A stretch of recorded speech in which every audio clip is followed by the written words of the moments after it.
spiritual pada Mbah Kung. Mbah Kung, gimana Mbah Kung menurut Mbah Kung ini? Situasi sekarang ini Mbah Kung, semesta ini sudah waktunya gimana Mbah Kung? Ya kalau Mbah Kung mah nggak mau mendahului putih kuning beliau. Ya saatnya aja kita menyampaikan putih kuning beliau dalam seluruh lini aktivitas hidup. Itu ke sana. Jangan kita menjadi seolah menyaingi BMKG, nggak boleh begitu kalau kita bicara masalah spirit of life. Karena spirit itu kan daya hidup bagaimana kita ini menjadi jiwa. Jasmani dan rohani menyatu menjadi jiwa, maka terjadilah ini hidup dan kehidupan kan ke sana. Jadi kalau kita bicara spiritual jangan bicara masalah cuaca BMKG. Nggak boleh. Ini menyalahi adi kodrati sang pemberi napas dalam hidup kita kan ke sana. Jangan salah kaprah. Iya, kita kan harus pahami dulu Mbah Kung. Iya. Nah, jadi pemirsa, kita punya saudara yang sebangsa setanah air, seluruh teman-teman yang lagi nonton, nah, ini kan kepingin tahu apa sih yang dimaksud dengan putih kuning. Nah, sebelum putih kuning ini kita kan bahas dulu tentang merah putih nih Mbah Kung. Bendera kita yang sangat kita hormati sebagai simbol negara, ya, merah dan putih. Nah. Kalau putih kuning itu ya putih kesucian dan kemuliaan sang pemberi napas dalam hidup kita. Maka kita tidak boleh menyampaikan apapun tanpa landasan putih kuning beliau, kesucian dan kemuliaan beliau. Karena di luar putih kuning itu kita pasti disharmoni. Tapi kalau kita menyampaikan putih kuning beliau, kesucian dan kemuliaan beliau, maka yang kita dapatkan adalah harmoni kehidupan dan ke sana. Nah, bagaimana kita bisa memancarkan putih kuning beliau ya dalam program Mbah Kung untuk spirit directing. Kita harus memahami diri pribadi kita, memahami arah tujuan hidup kita. Maka semua itu sudah dituangkan dalam simbol bernegara kita melalui lambang bendera merah putih itu tadi. Merah putih itu secara simbolik memang berani karena suci. Tapi ada esensi yang lebih sejati, makna jati dari merah putih agar negeri kita ini tetap memiliki adiluhung dalam berkehidupan. Maka merah itu adalah weruh sariro atau memahami diri pribadi. Dan putih adalah weruh ing panuju, mengerti arah tujuan hidup.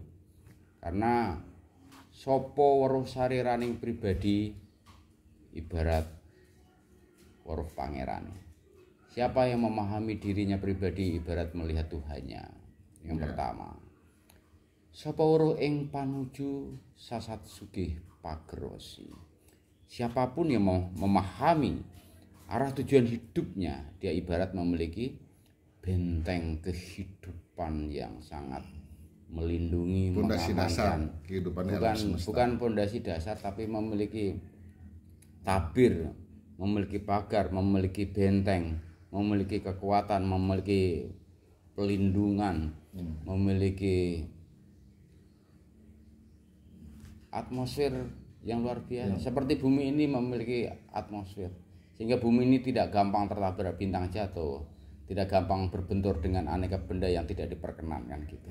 Karena semua kan memiliki tabir pelindung. Ya, punya pelindung diri lah. Itulah kalau kita memiliki arah tujuan hidup. Spirit directing ini Mbah Kung, ini sangat menarik ini ya, tentang kita membahas tentang spirit directing. Berarti spirit directing ini kan berarti direct, ini langsung ya Mbak. Nah, bagaimana sih proses spirit directing seseorang manusia atau seorang hamba bisa merasakan karunia sinar-sinar Tuhan yang diberikan dalam kehidupan, sehingga dia bisa merasakan bahwa dia itu bagaikan sebutir debu di hadapan Yang Maha Kuasa, bahwa semua semesta ini dengan dirinya itu adalah sama gitu. Karena directing tadi direct itu langsung gitu. Itu tadi. Yang mana itu kan yang proses Bakung proses. Kalau kita sudah memahami diri pribadi kita, arah tujuan hidup kita, maka yang kita kerjakan ini kan penuh dengan sewelas sing urip. Hanya menyampaikan putih kuning beliau. Hanya menyampaikan kesucian dan kemuliaan beliau dalam semua lini kehidupan. Nah, untuk how to that for process of life and application, saya pikir yang kita jalani saja. Jangan pengalaman-pengalaman orang yang menjadi kisah dan itu memboyo. Yang sudah kita lalui lah. Yang kita lalui aja. Jadi untuk menyambung proses spirit directing ini, kita harus merawat sambungan napas kita dengan sang pemberi napas kan gitu. Ya. Maka kita punya daya hidup ini kan karena ada sambungan sang pemberi napas kan napas kita. Betul. Pertama yang kita sadari harus bersyukur atas napas kita. Berarti napas ini kan sumber nih Mbak Kung. Karena dia tuh dasar kehidupan. Bukan begitu maksud Mbak Kung. Kita harus sadar dulu kita punya napas. Ya. Maka berterima kasihlah. Sepakat. Maka berterima kasihlah atas napas kita. Ya. Oke. Berarti pertama kita bersyukuri bahwa Atas kita napas. memiliki napas Dan yang diberikan oleh Yang Maha Kuasa. Sang pemberi napas. Sang pemberi napas. Sang pemberi Sang napas. pemberi hidup. Oke, sepakat kita. Nah, terus dengan bagaimana menyambung antara napas dengan sang pemberi napas ini? Maka kita harus mampu merawatnya. Kalau automatically kan sudah dirawat sama sang pemberi napas ini dengan persembahan daun-daun yang memberikan oksigen, ya. Sehingga napas kita terawat. Ya. Lalu bagaimana menyambungkan dengan sang pemberi napas dengan napas kita? Kita harus sadar dengan menerapkan pernapasan panjang itu dengan mengalir. Jadi kita harus menerapkan teknis pernapasan panjang yang sifatnya untuk spirit directing, bukan untuk yang lain. Nah, karena kalau berbicara pernapasan panjang ini cukup sangat menarik ini, Mbak. Karena di dalam yoga, di dalam meditasi, ya kan, itu ada juga pengolahan napas panjang nih, seperti yang saya pahami, Mbak. Iya. Nah, ada yang dia tarik napas hitungan 3, kemudian dia tahan, ya kan, hitungan 3, dia keluarkan lagi hitungan 3. Ada yang seperti itu. Ada yang tarik napas, dia tahan, kemudian dia buang. Jenengan paham nggak sebagai seorang yoga? Jenengan kan seorang yogi yang rajin sekali melakukan yoga. Jenengan juga rajin melakukan meditasi. Jenengan sudah paham bagaimana pernapasan yoga dan bagaimana meditasi yang melalui proses seperti itu. Ini kan bukan untuk spirit directing, tapi menjaga stamina fisik kita. Betul. Agar kita memiliki kesadaran untuk waru sarir dan waru yang panuju itu tadi. Nah, kalau untuk spirit directing ini jangan ditahan, tapi alirkan.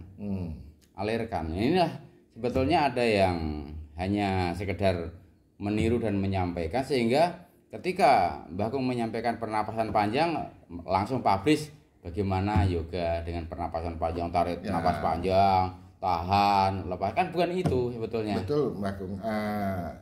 Kita memahami, Mbak Kung. Karena ini kan jangan diputus dulu. Ya. Jangan diputus dulu. Ya, ini kan untuk pernapasan panjang dalam spirit directing itu jangan ditahan. Ini teknisnya adalah tarik nafas, gampangnya yang kembang kempis perut. Itu saja. Jadi tarik nafas, perutnya mengembang, hembuskan. Tarik nafas, perutnya mengembang, dihembuskan. Mbak Kung pakai pernapasan panjang enggak? Enggak. Menurut pengamatan Pak Firman, kalau Mbak Kung tidak menerapkan pernapasan panjang, tidak pernah putus dengan pernapasan panjang. Jadi karena kalau kita begini, Mbak Kung, mohon maaf Mbak Kung, kita agak ini Mbak Kung, karena mungkin teman-teman pemirsa yang langsung nonton live ini supaya bisa memahami sedikit, Mbak Kung. Karena napas ini kan ada dua, Mbak Kung. Ada napas yang menggunakan dada, ada yang napas yang menggunakan perut. Nah, kalau dada ini dia pendek, Mbak Kung. Karena begitu paru-paru berkembang dia keluar lagi. Tarik napas baru berkembang. Yang Mbak Kung maksud napas panjang berarti dia sampai ke perut ya Mbak Kung. Iya. Nah itu. Nah ini biar paham dulu. Kalau untuk sampai di dada untuk tenggorokannya sekedar menyambung hidup. Jadi itu urip-uripan. Oh begitu. Kowe saiki wong-wongan. Oh gitu. Gitu maksudnya Mbak Kung. Jadi harus biar tahu gitu. Makanya kowe kayak wong-wongan. Kowe itu kayak ogoh-ogoh. Kowe itu kayak apa ondel-ondel. Kowe iku kaya Nini Tawa, karena wong-wongan. Wong-wongan itu kan boneka. Hanya sekedar hidup ya, Mbak. Ya, kalau dia sampai di dada, tenggorokan, dada itu kayak gitu. Nah, kalau untuk spirit directing, kita kan bicara spirit directing, jangan yang Betul, lain. saya Kalau betul, yang betul, Pak. kalau yang sudah biasa untuk olah vokal macam-macam itu kan gampang. Iya. Sudah banyak yang bahas. Iya. Tapi ini adalah esensinya bagaimana kita itu menerapkan pernapasan panjang untuk spirit directing. Betul. Bagaimana agar napas kita ini tetap dipakai sama sang pemberi napas. Iya. Sehingga kita itu memiliki kepekaan, memiliki sensitivitas, memiliki banyak hal selaras dengan sang pemberi napas. Jadi raga kita yang rapuh ini, raga kita yang terbatas ini menjadi tidak terbatas mengerjakan apapun ketika kita menjadi pengantaranya, menjadi jembatannya, menjadi alatnya, menjadi waliullah, kalifatullah, Iya. menjadi alatnya, menjadi cerminnya. Iya. Maka yang kita pancarkan di sini adalah bagaimana kita tuh menjaga harmoni dalam hidup. Nah, Kan berarti gitu. kalau dalam Islam itu la haula wala quwata illa billah. Ya, saya sih nggak mau menyinggung ajaran dan dogmatika. Iya. Nanti akan banyak cemooh sindiran karena kita harus membebaskan diri dari aneka dogmatika dan ajaran supaya tidak menyinggung bagi mereka yang merasa ahli, merasa pintar, merasa mencapai. Kita ini bicara untuk pencapaian saja, sehingga kita tidak akan menyinggung siapapun. Tapi ini sangat privacy dan akan menguatkan, bukan untuk menyalahkan, Kita tidak membahas tentang sebuah agama ini ya, Pak Bung. Tapi kita bagaimana bukan berarti kita tidak paham ajaran dan dogmatika, tapi ini menghindari aneka tabrakan-tabrakan, benturan-benturan yang karena miskomunikasi, yang satu belum mencapai, hanya paham masalah kulitnya, tetapi ketika dikasih isi menentang, oh di luar dia kafir, di luar dia haram, di luar dia najis, di luar dia musyrik. Ini kan belum mencapai sebetulnya. Belum mencapai pada ajaran inti jati agama, belum mencapai inti jati ajaran. Kalau sudah mencapai pada pernusulas, harmoni itu takarannya, berarti itu masih mengandalkan ragawi. berbicara tentang pemilik hidup. Apa itu? Pemilik hidup ini berbicara tentang yang memiliki kehidupan semua ini. Berarti berbicara ini dia akan berbicara tentang keharmonian ya. Ya, kalau dari Yang punya hidup. dari yang putih kuning pasti harmoni. Kalau tidak harmoni berarti Ya bukan. ragawi, ragawi saja.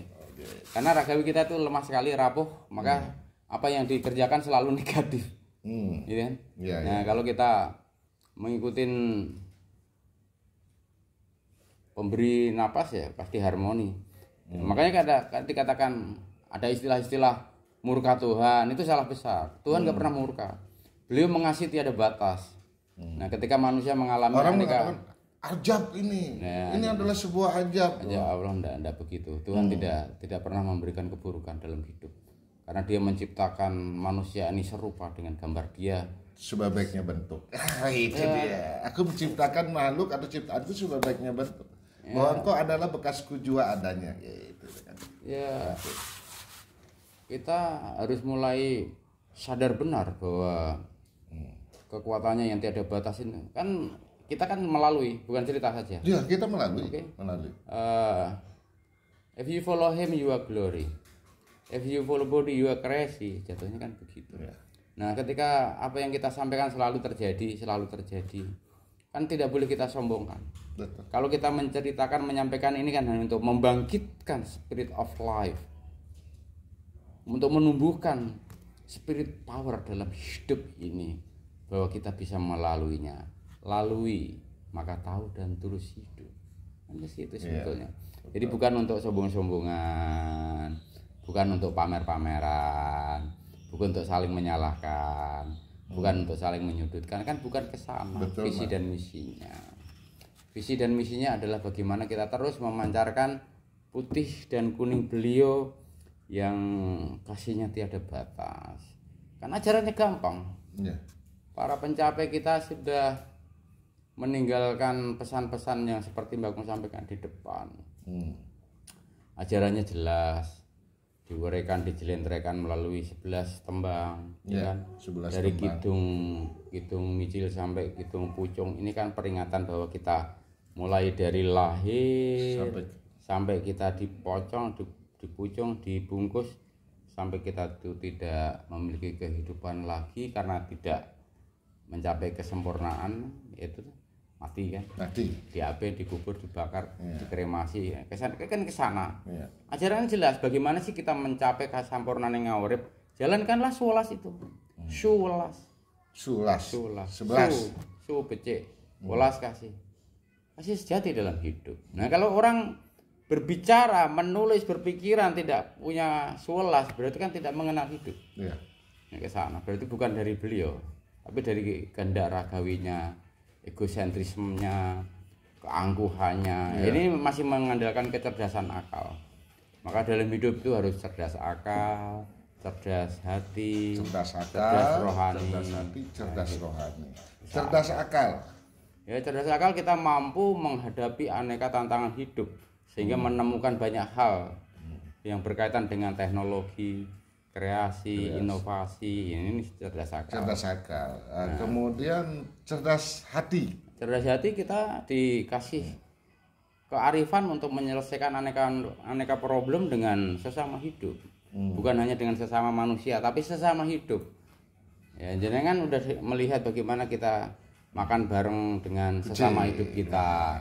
Makan bersama tikus, makan bersama anjing, makan bersama makhluk-makhluk lain lah yang sesama hidup. Jadi sesama hidup ini bukan hanya manusia, tetapi tumbuh-tumbuhan, binatang, atau insan-insan lain, makhluk-makhluk lain yang benar-benar dianugerahi kehidupan. Sehingga kita, kowe aku ya kowe. Pohon itu sebenarnya kita pohon. Ini gitu. Semut ya aku semut. Kowe kethek, aku kethek. Kowe iku anak kethek. Kuwi kucing kire. Bagaimana? Tadi pagi ngomong kuwi kucing kire. Itu kucing dan anjing, ya kan? Mereka itu juga sesama hidup. Apa yang kita makan mereka makan juga. Kenapa Mbah Kung sampai mengatakan bahwa kucing, anjing kita, tumbuhan ini sesama hidup? Iya. Kenapa? Apa yang disebut jiwa? Yang membuat kita sama itu di mana, Mbah Kung? Di kehidupan itu. Di kehidupan. Ya, sama hidup. Yang dimakan mereka sama yang kita makan. Ya kan? Bentuknya aja berbeda. Diajak ngobrol nyambung kan? Mereka diajak ngobrol kan nyambung. Anjing diajak ngobrol tahu. Nyambung. Kucing dibisikin suruh sana tahu, ya. Cuman ukuran kecerdasan itu kan berbeda-beda. Kecerdasannya, tingkat volumenya, kuantitas dan kualitasnya akan ukurannya berbeda. Kapasitasnya. Ada yang secangkir, ada yang segelas, ada yang segentong, ada yang sedream, kan gitu. Jadi ukurannya. Jadi sesama hidup ini makanya kita harus menjaga harmoni. Kalau disharmoni lupakan. Kalau harmoni kita pelihara, itu kuncinya semudah itu. Ya, tidak sulit namun tidak mudah menjalankannya. Ya. Betul. Tidak sulit namun tidak mudah menjalankannya. Kayak gitu. Sama pernapasan panjang untuk spirit directing ini. Simple toh. Ya, cuman mengembang-kempiskan perut saja kok dibantah sih ini. Lalui dulu baru ngeyel. Kalau masih ngeyel berarti nggak melalui. Ketika melalui kaget dia. Banyak anugerah yang terus dilengkapi toh. Ya kan. Ya, contoh-contoh kemarin yang kita directing kan luar biasa. Luar biasa. Jadi sungguh luar biasa. Ada banyak hal lah yang menyentuh keragawi kita karena kita belajar untuk cerdas rohani kan. Nah, tadi yang dikatakan cerdas rohani. Nah, berbicara rohani ini kan lebih dalam ini. Roh dia, berarti alam ruh dia. Kerohanian. Nah, dikatakan kecerdasan, berarti di alam ruh yang kita miliki atau kehidupan rohani kita itu memiliki kecerdasan. Yang dimaksud dengan kecerdasan rohani di dalam diri kita ini, seperti apa dia? Ya, kita menjadi peka terhadap apapun. Memiliki sensitivitas terhadap apapun. Responsibility of life terhadap apapun itu tahu. Jadi anugerah, maka disebut gift. Cerdas rohani itu identik dengan gift, karunia, anugerah yang pencapaiannya berbeda-beda. Anugerah Pak Firman sangat berbeda dengan anugerah Mbah Kung.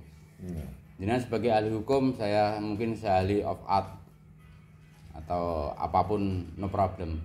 Because seseorang yang mendapatkan gift itu biasanya dilengkapi dengan cerdas hati dan cerdas akal. Maka orang yang cerdas rohani pasti jenius. sangat jenius karena akan memiliki intensitas kehidupan, mampu membuat hal-hal yang biasa menjadi luar biasa, membuat hal yang sederhana menjadi dahsyat. Itu orang yang memiliki anugerah, memiliki karunia. Jadi disinilah kekhususan seseorang yang cerdas rohani itu di situ. Kalau cerdas rohani itu pasti cerdas hati dan cerdas akal.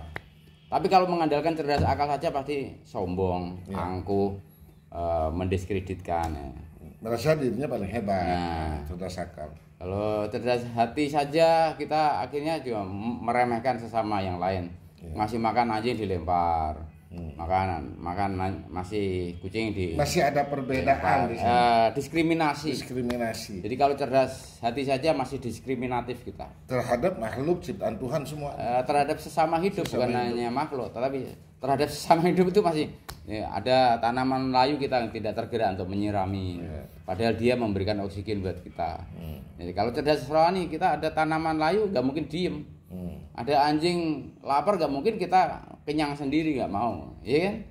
Nah disitulah sebetulnya ketika sesama hidup kita itu kembul bujono atau menyatu, mendekati kita, nyanding, ya harus kita anggap sebagai diri kita. Maka harus dilayanin. Makanan kita diminta mereka, kasih aja. Ya kemarin itu sangat bercerita. Kucing itu tiba-tiba naik ke atas meja. Mbak Akung lagi makan, kucing tiba-tiba naik ke meja. Dan yang aneh kucing itu Mbak Akung malah makannya kok sayur itu. Seumur-umur kucing malah ada makan sayur, sambel, cabe, gitu. Bukan makan dagingnya tapi makan daging gitu.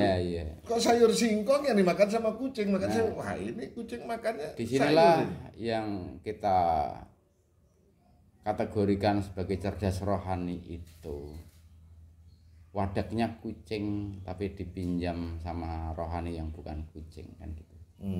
Jadi para lingsir kita, para suci kita yang sudah tidak memiliki ragawi meminjam wadak dalam bentuk dan rupa yang bukan manusia. Makanya ada anjing pintar, ada monyet pintar, ada kucing pintar, ada semut lucu, ada burung yang sering menanggapi omongan kita. Ini sebetulnya kan mungkin secara physically itu mungkin burung, kucing, anjing. Tapi secara rohani mungkin jenengan sudah tahu jawabnya bahwa mereka hanya dipinjam. Sama ketika kita menolak sesuatu yang rohani, ragawi kita menolak. Ini kita orang bengkung, orang bandel, orang bebal, disuruh ke selatan malah ke utara, disuruh ke timur malah ke barat, seperti itu. Nah ini kita bisa digerakkan yang rohani sekali ini bertolak belakang. Nah gini Mas, saya sedikit berpikir sesungguhnya manusia ini adalah wakil Tuhan. Kalau kalifatullah, wakil Tuhan. Manusia menjadi utusan para nabi. Manusia diberikan pengetahuan dan pemahaman supaya mengenal. Proses pengenalan ini mengenal kepada dirinya. Pada saat manusia itu mengenal kepada dirinya, kemudian dia timbul cerdas rohani, maka dia akan merasa bahwa dirinya itu tiada. Di saat orang merasa dirinya tiada, yang ada dia yang mutlak. Sesungguhnya hidup itu milik dia. Dia nggak ada apa-apanya. Gitu loh. Nah kalau berbicara ini kan berbicara tentang kehidupan dan kematian nanti. Karena kalau berbicara kehidupan dan kematian, kalau berbicara spirit directing ini berarti